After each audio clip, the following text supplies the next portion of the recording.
People are always asking me to prove things. I'll tell you what, proof is really a state of mind. What do I want to believe? I believe that there is proof in the Bible that David was of Ephraim, and I don't think it could be any other way. I don't believe that anybody who's read the Bible can believe that David was of Judah. Who are you? Oh, you better be joking. If Herod had known, if these scribes had known, if these Pharisees had known that the Messiah was born, they would have precluded him, but they couldn't do it because they didn't know. That means they don't know the genealogy. But the Edomites did not know, and I do not believe they know to this day. Taking people's spittle and trying to figure out what people's heritage is, they want to know who are the children of the Messiah. Want them to be eradicated.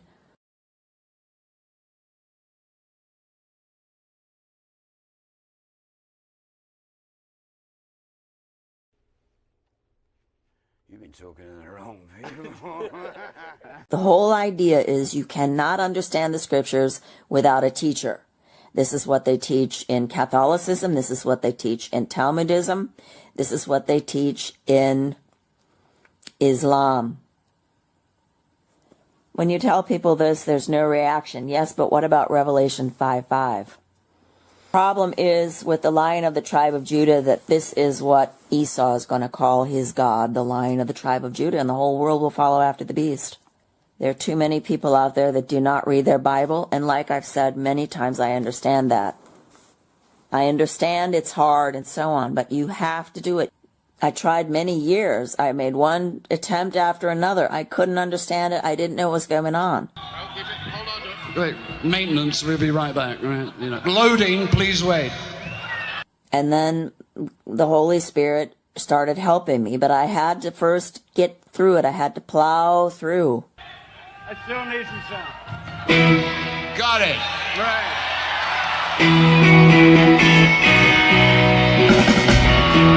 Hold on a minute. Wrong intro. How does it go?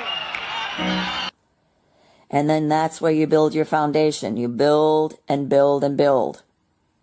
But you have to read it, and then you see what's going on.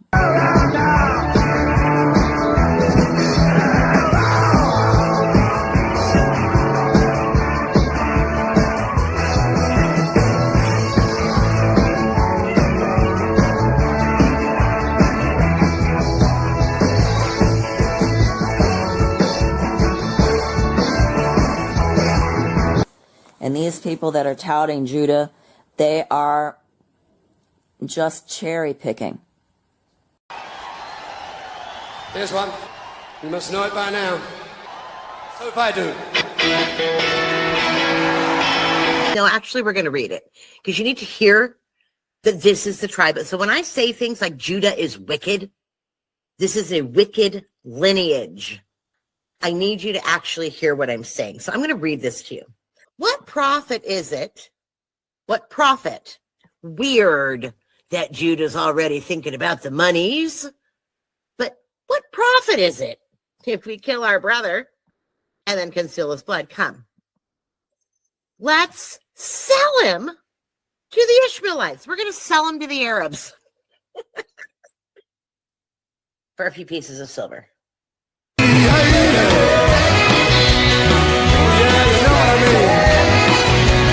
So this is Judah's firstborn. He was wicked in the sight of the Lord. And he put him to death. So Judah's offspring is so fucking wicked that God killed him. But we're supposed to believe that this is the wicked bloodline that Jesus comes from. This is spread the semen on the ground. So he'd pull out and yank on the ground. He was not sperming in her. So he didn't want to give offspring to the brother. He didn't want to redeem the brother. So he's just banging her, but without redemption. And what he did was wicked inside of God. So he killed him. Oh, gosh. So he dies too. Because he's being an asshole and he's not following Judah and the law and redeeming the widow. Never get to school mama happy. Never blew a second chance, no. So Judah said to Tamar, his daughter-in-law, so I have two wicked dead sons in the line of Judah. And Judah didn't keep his promise because he was afraid that he would die too. He's like, I'm not giving my son, my third one, to this Tamar lady because he'll end up dead too. So he thought she was a hooker because she had her face covered. He said to her at the roadside, come, let me bang you. Because Judah didn't know that she was his daughter-in-law. Here it comes again. Gave them to her, and he banged her. And she conceived by him. So now Judah, thinking his daughter-in-law is a hooker, banged her right after his wife died. And now they're having a baby together. This is Judah. This is Judah. I told you, dysfunctional family.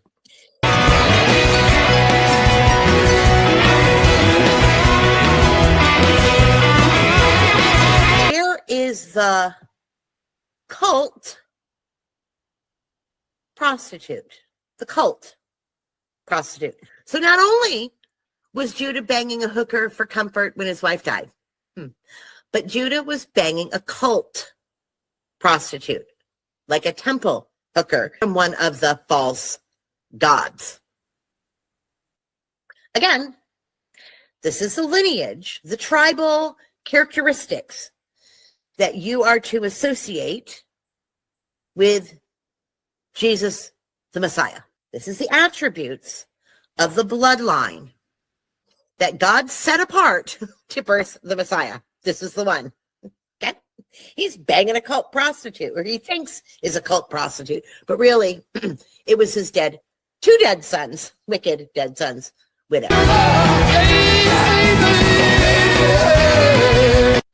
And 3 months later, Judah was told, Tamar, your daughter-in-law, has been immoral.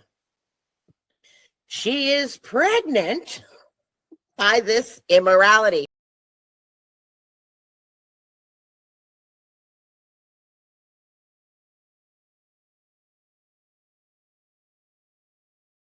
Take it off your back. And Judah said, not knowing that it's him, bring her out and let her be burned. Burn her at the stake. Fuck her. Fuck that hoe. She's for the streets. She sent word to her father-in-law, who is Judah. And she said, by the man to whom these belong, I'm pregnant. And she said, please identify who these are. So now she's taking Judah's personal items and holding them out and going, can you tell me who owns these? Because that's the father of the baby. And then Judah identified them and said, oh, this daughter-in-law who disguised herself as a cult temple hooker is more righteous than I. Judah is duplicitous and wicked until suddenly Jesus comes along and like he's a good guy from Judah. It doesn't make sense. It doesn't make any fucking sense.